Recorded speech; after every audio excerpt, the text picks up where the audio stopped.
Yo, what's up guys? Assalamualaikum warahmatullahi wabarakatuh. Bersama Wahyu Nugroho di sini. Berikut ini akan kita saksikan video yang lagi viral di media sosial dari podcast Deddy Corbuzier bersama Mongol Stress, seorang komik atau stand up comedian membahas tentang ajaran sesat.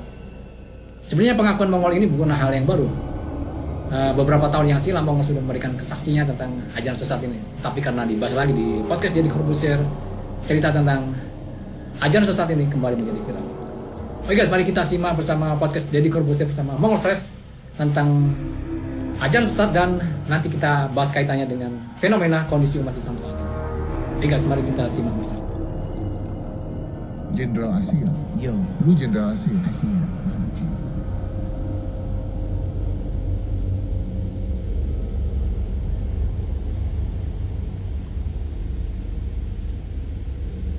Kan beritanya keluar di mana-mana. Lu dulunya adalah penyembah setan. Ya, mama di saat muda itu ternyata pernah ikut COG, Children of God. Nah, mama saya waktu muda itu ikut COG dan ternyata status mama sebagai elders penatuanya COG untuk Sulawesi Utara. Kemungkinan besar di saat dia ikut itu lagi hamilin Mongol. Mungkin dia ngomong atau bernasar bagaimana bahwa nih anak saya nanti join. Di saat 8289 pimpinan COG Indonesia deportasi kembali ke Amerika, muncullah satu sekte sesat baru. Mongol ketemu bule di Manado, diajak join with us. Umur berapa sih? Umur 14-15an tahun. Terus Join with us. Mongol nggak ada rasa bersalah, kagak nggak. Mongol ya ikut, nggak tahu apa-apa. ikut. Dan kita di sana kita ada ritual ritual kecil-kecilan. Jadi bagi saya ini masih tidak real ya guys. Jadi saya pikir ini cuma ada di cerita-cerita fiksi, kemudian di film-film. Tapi ternyata ada juga di Indonesia. Apalagi Indonesia ini dengan penduduknya yang dengan adat ketimurannya, kemudian juga terkenal dengan masyarakat yang religius, bisa juga menyebar di Indonesia. Tapi dengan istilahnya dewasa ini yang istilahnya dunia yang terbuka ya. Jadi apalagi dengan media sosial, kemudian komunikasi juga, kemudian arus orang, arus semuanya arus informasi. Jadi tidak salah lagi, mungkin juga bisa menyebar ke Indonesia. Dan 3 bulan kemudian ada pembaptisan, ada pembaptisan lah untuk jadi leaders, menjadi LC namanya, leadership committee. Apa ritual apa? Ritual satan lah. Ya, ini yang dipuja siapa, Mus? Setan sebagai Lord of all, Satan. Satan. Ya, not Lucifer. Bukan Lucifernya. Lucifer emang Lucifer setan? Bukan yang malaikat ya. Iya, dia kan cuma serafim. Oke, berarti Kalau di hukum penyesatan di kami, Lucifer itu sebagai Lord of Lust. oke. Satan itu Lord of all. Oke. Itu kan ada perbedaan. Kalau di Alkitab tuh, kalau di agama Kristen tuh, di kasus kejadian Adam dan Hawa kan ada ular. Iya. Nah, ular itulah yang si Lucifer itu. Oke, berarti ini satannya. Yoi sebagai Lord of all. Yang gimana berdoanya? Kan ada tiga yang bisa dijadikan sebagai altar utama. Satan di tengah, Lucifer sini, Belial sebelah sini. Itu kan satanik tuh ada 7 macam tuh. Masing-masing kan berbeda. Ada yang pakai Beltegor, ada yang pakai Baphomet, macam-macam. Tuh kan banyak juga di Jakarta juga ada banyak aliran yang berbeda-beda, tapi tetap sebagai Satan sebagai contoh. Ya, tapi gimana memujanya, Mas? Gimana memujanya sama gitu seperti memuja Tuhan gitu. Maksudnya Beda. Kalau di gereja atau di agama lain yang disembah adalah Tuhan, kalau di satanik tidak. Satanik tidak pernah menyembah setan. Biasanya kan kita ini orang awam, biasanya kan kita takut setan ya. Tapi dengan cerita Mongol tadi kita malah istilahnya mereka bersekutu dengan setan.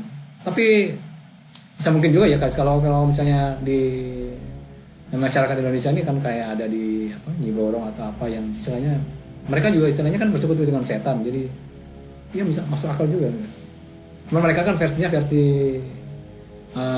boleh versi luar negeri. Jadi ya kalau kita pikir ya hampir mirip-mirip dengan kondisi masyarakat Indonesia yang juga bisa terkenal juga dengan meskipun dikenal dengan masyarakat religius, tapi di salah satu sisi juga saya lebih percaya dengan sangat percaya dengan hal yang mistik itu sangat banyak juga terjadi di masyarakat Indonesia. Gak pernah menyembah setan? Nggak pernah. Satanik melakukan penghujatan. Penghujatan kepada Tuhan. Nah itu yang pakai lagu-lagu kayak Metallica atau lagu-lagu kayak lagu-lagu yang Gregorian style yang kayak himne-himne Katolik yang kayak lagu himne nanti di tengah-tengah jurusnya pakai Jesus apa. Jadi satanik tidak dosa. Ini dosa, ngomong sama pohon dosa, diam diri dosa. Kalau satanik hanya 9 dosa, nggak ada 10. Yang paling utama tuh dosa bodoh. Bodoh itu dosa. Begitu nah. Berarti more ke logik dong sebenarnya. Logiknya lebih benar. Cuman dari satanik tuh sebagaimana sebisa mungkin meragukan para nabi yang sudah ada. Oke. Kalau di situnya kan itu kan artinya kepercayaan oleh. Itu kan kepercayaan. Tapi kalau logiknya kejelekannya apa berarti? Satanik. Gua sih belum nemu. Maksudnya di saat gua bertobat, di saat gua berubah ke arah yang lebih benar adalah cuman gara-gara ketemu satu kalimat bahwa if you die you not go to heaven but go to hell. Di mana itu? Ada. Ada di tempat kita lagi meeting, gua kaget lihat itu. Sedangkan di saat kita disuruh dikasih tantangan untuk merubah konsep Alkitab ataupun kitab agama lain tentang doa, Mongol nyusun doa baru diterima sebagai salah satu doa, tapi ternyata realnya nggak begitu. Karena kan Mongol pakai doa Bapa kami tuh, pakai bahasa Inggris. Berubah. Kata Bapa kami yang di surga kan ditulisnya jadi Eternal Father in heaven. Sedangkan kalau agama kalau menurut agama harusnya kan Tuhan bukan Eternal Father, harus Everlasting Father. Jadi lu rubah. Gua rubahnya jadi pakai eternal. Harusnya everlasting. Oke. Kan dua ini sebenarnya artinya sama, tapi kan beda ujung. Ya. Gua ngerti. Nah, jadi di saat kita bikin Eternal Father in heaven, hallowed by the. Nah, kan ini dibilangnya ke surga. Kenapa ini data? Bilangnya not go to heaven. Disitulah mulai goyah. Dari 7 jenderal Asia, 2 yang goyang. Jenderal Asia. Yo, Lu jenderal Asia. Asia. 2 yang goyang, 2 yang out. Nah, oke. Kegiatan negatifnya, jahatnya apanya nggak ada? Kan pasti ada yang membiayai, ada Ya yang pasti ada lah. Masa kita digaji pakai diambil dari penggandaan uang kan nggak mungkin. Ada lah kan udah semua orang juga tahu bahwa penghasilan 28,17% dari film porno buat satanik. Ya kan?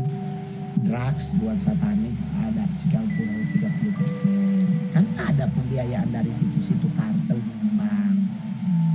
Kan ada perusahaan juga nyumbang, apalagi yang berhubungan dengan barcode. Oke.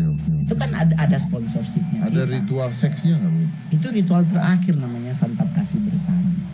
Santap kasih bersama. Party seks di situ. Tapi kita sebagai leader cowok disuruh milih hari ini mau nyari cewek apa cowok gitu aja. Itu salah satu ritual terakhir. Ritual terakhir tuh definisinya apa ritual terakhir? Maksudnya Iya, tentang lust yang dilakukan, tentang hawa nafsu yang tiap hari apa tiap minggu gitu? setiap ritual seminggu 3 kali. Ritual seksnya Iya, seminggu 3 kali. iya. Nah itu sesama anggota berarti. Sesama anggota iya, kan ada anggota tuh terbagi ada 2 tipe teman sendiri. Satu membership, satu cuma anggota biasa. Nah jadi ada membershipnya. Ada simpatisan, ada membership. Membership adalah orang-orang yang sudah menjadi bagian. Simpatisan gimana maksudnya? Ya simpatisan semua nih Mongol gitu. Nah, ngajak Mas Dedi join gitu kan. Mas Dedi ajak orang 3 orang di sono ajak. Satu kepala 500.000 Dibayar ke Mas Dedi. ke gua aja. Iya. Kayak MLM gitu. Iya. Berarti Mas Dedi dapat 1,5 juta.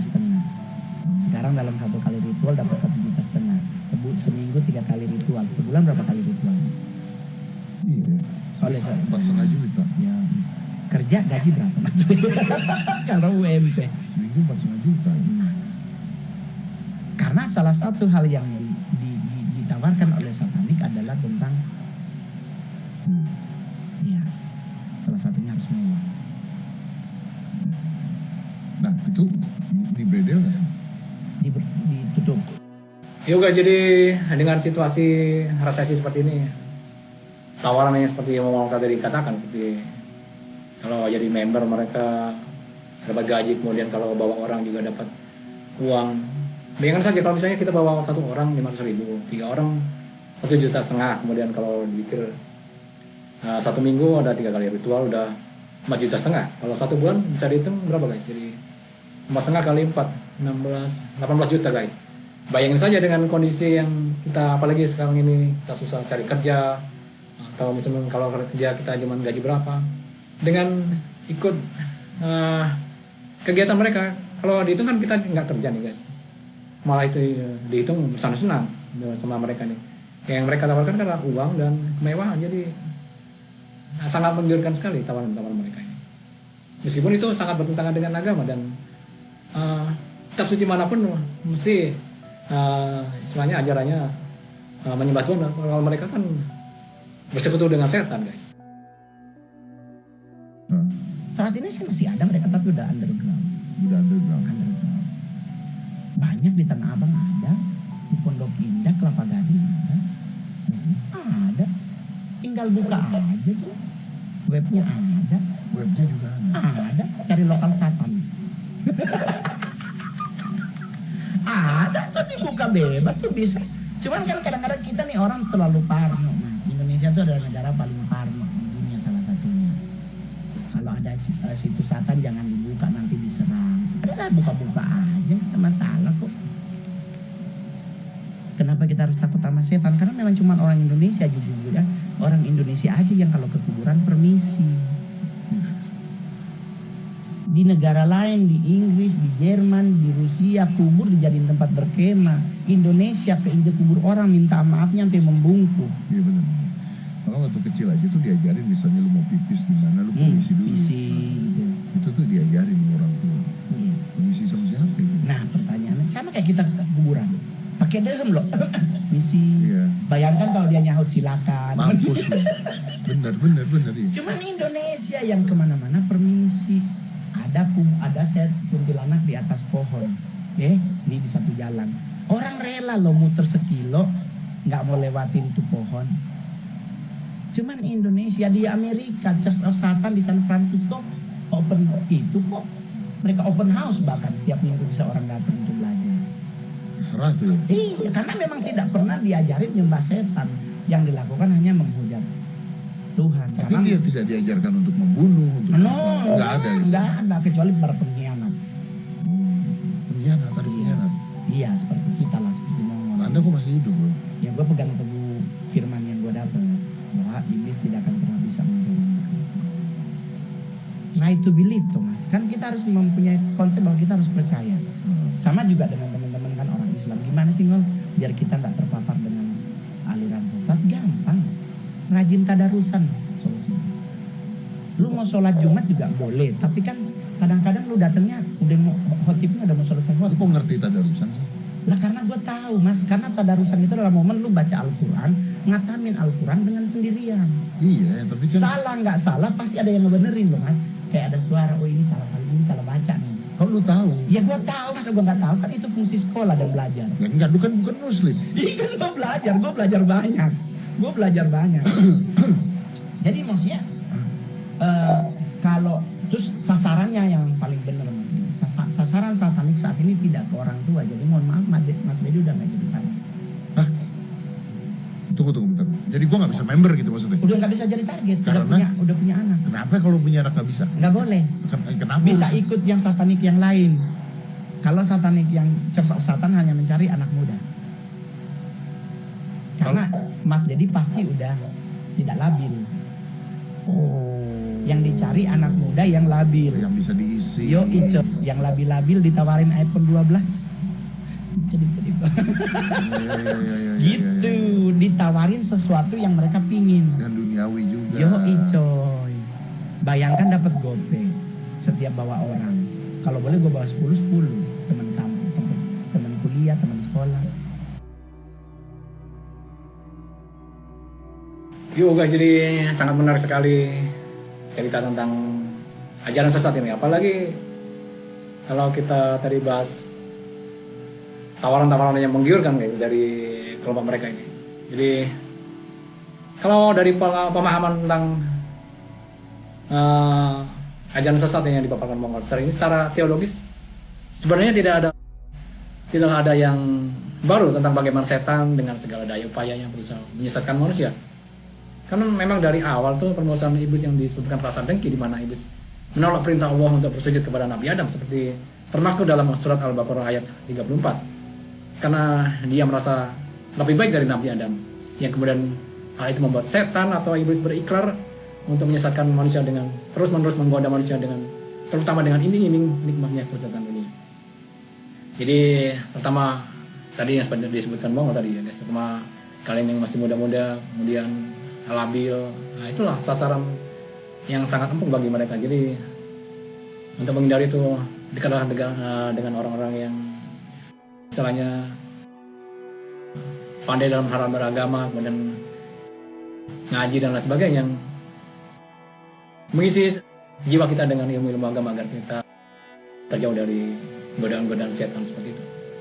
Yang kemudian yang menarik lagi dari pemaparan Mongol tadi adalah ajaran sesat ini adalah bahwa pada zaman sekarang ini memang adanya kecenderungan manusia secara terang-terangan lebih memilih lezatnya dunia daripada akhirat, meskipun sangat bertentangan dengan ajaran agama, bahkan dilakukan secara terorganisir dan mereka berani memproklamirkan diri menentang Tuhan. Dan yang lebih menarik lagi adalah mereka berani memberikan imbalan yang berupa uang atau materi bagi yang mau bergabung dengan mereka.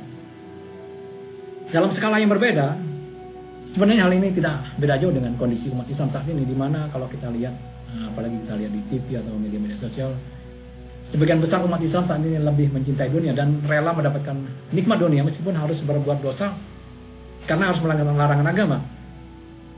Kemaksiatan yang melibatkan umat Islam ini bisa kita lihat di mana-mana, di TV dan media-media sosial, dan bisa kita lihat dari perilaku kehidupan sehari-hari, mulai dari pergaulan, bekerja mencari rezeki, tutur kata, mengabaikan perintah sholat, dan banyak lagi lainnya.